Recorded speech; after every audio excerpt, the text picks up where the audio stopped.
പുറത്താണോ? അപ്പൊ ജോലിയില്ല. ജോലിയായിട്ട് പുറത്ത്. Okay okay. അയ്യോ, ഡിഗ്ര മമ്മീന്ന്. ഡിഗ്ര മമ്മി തന്നെയാ. ഡിഗ്ര മമ്മി അല്ലാതെ ഞാൻ പറയുന്നില്ല. അതിന് ഇയാളെന്തിനാ മമ്മീന്ന് വിളിക്കുന്നത്? അയ്യടാ വിനോജേ.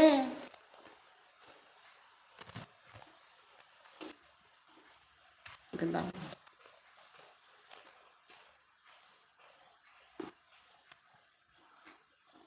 കണ്ടോ എത്ര നേരം സന്തൂർ മമ്മി, ആ മമ്മി ഈ മമ്മി എന്നൊക്കെ പറഞ്ഞിട്ട് ഇപ്പൊ ഡിഗ്ന മമ്മീന്ന്. ആ പിന്നെ വിനോജ്, ഞാൻ സന്തൂർ ഡാഡിയാണ്. ഓ സന്തൂർ ഡാഡി, ഓ സൂപ്പർ സൂപ്പർ. ഓ സ്വന്തം തന്നെ പറഞ്ഞു നോക്ക്, സ്വന്തമായിട്ട് പറഞ്ഞുകൊണ്ടിരിക്കുന്നത്. അതേ മമ്മിയാണ്, അതെ ഡിഗ്ന മമ്മി തന്നെയാണല്ലോ പറഞ്ഞ പോലെ. മമ്മി അല്ലാതെ അല്ലല്ലോ അല്ലേ വിനോജ്?